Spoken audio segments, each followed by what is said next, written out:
Chapter 8. You're afraid to die, and you're afraid to live. What a way to exist. How can I be sure that these words, out of all the words that have been spoken on this subject, can lead me to my truth about life and death? You don't have to agree with these words in order to be led to your truth. I don't. No. Even if you disagree completely with the words here, you will be led to your truth. You will have found the path back home. Because if you disagree with the words here, you will then know what you do agree with. You will then take another path. And if that other path is not your path, you will take another, and still another, until you find your way out of this confusion and back home. I suppose that's how it could all work. That's how it does all work. Your whole life leads you back home, back to me.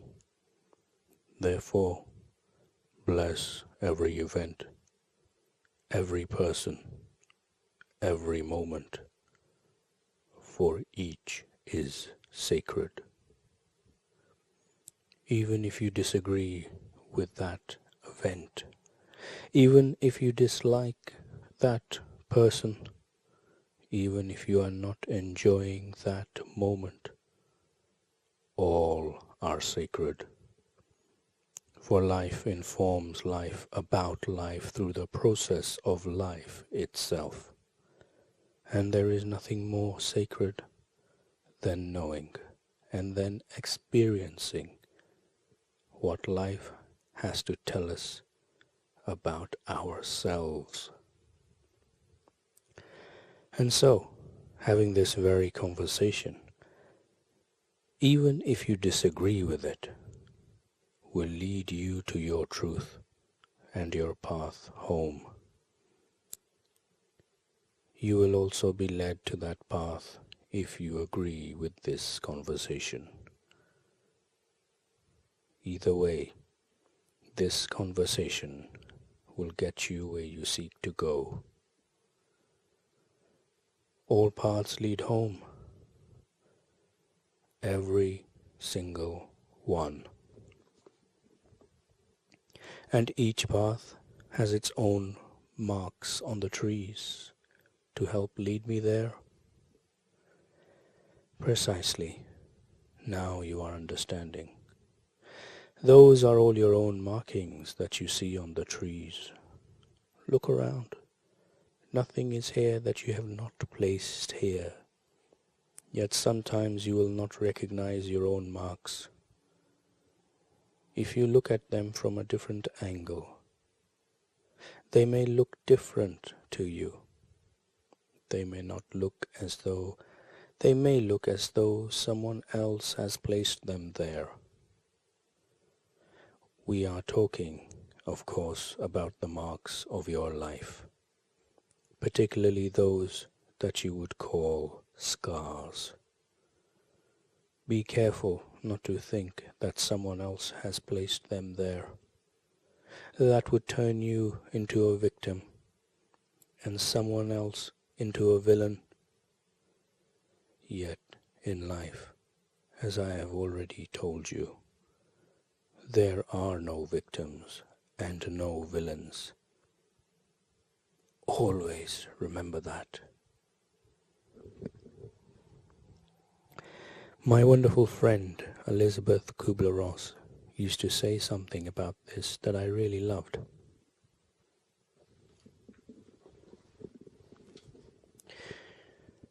Should you shield the canyon from the windstorms, you would never see the beauty of their carvings.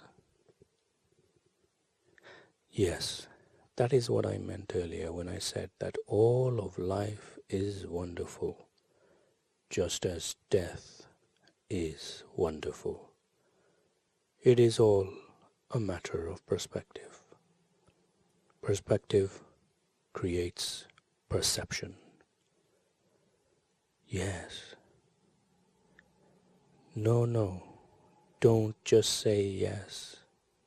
Examine that last statement more thoroughly. Look into it more deeply. That is one of the most important statements I am going to make here. I said, perspective creates perception. How we look at something creates how we see it. Exactly. Thank you. And so, if you look upon yourself as a victim, you will see yourself as one. If you look upon yourself as a villain, you will see yourself as one. If you look upon yourself as a co-creator in a collaborative process, that is how you will see yourself.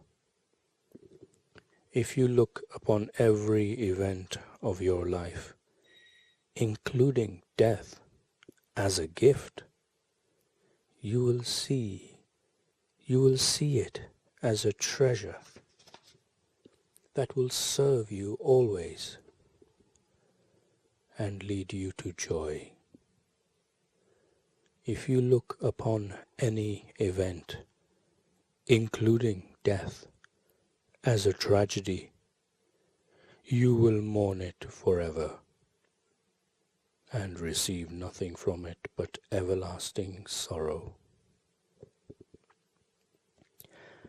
Which brings us to the fifth remembrance. Death is never a tragedy. It is always a gift. Focus on this now. Focus just on this event that you call death. Because if you can see that this is a true about death, you will soon be able to see that this is true about every other event in life. And if I can see even death as a gift rather than a tragedy, then I can see everything else in my life, the little deaths, as a gift as well. All the so-called bad things that have been done to me, or that I have done to someone else. And then there will be no more sorrow. Not for you and not for anyone else. When you live all your deaths well, you let others live with your deaths well, the little ones and the big one. Wow, what a thing to say. What a thing to slip in here. But it's not always possible to die well. I'm talking about the big death now.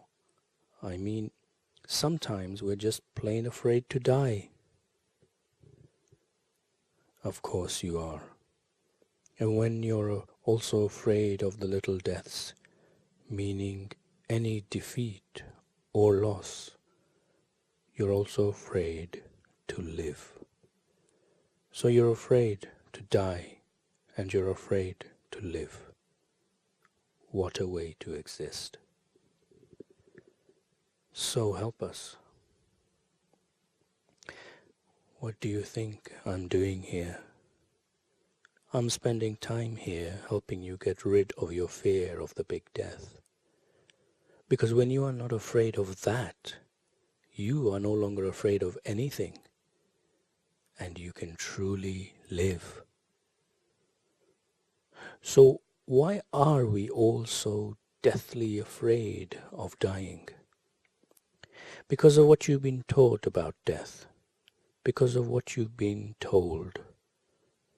When you hold death in a new way, you can experience it in a new way, and that can be a great gift, not only to yourself, but to those you love.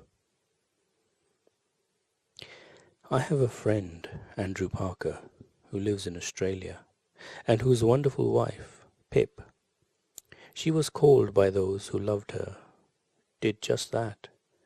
Pip died of cancer on New Year's Eve, just after the arrival of 2005, and Andrew shared with me an email that he had sent off to a large number of his and his friends' wife's friends. It illustrates perfectly what we're talking about here. In his email, Andrew said,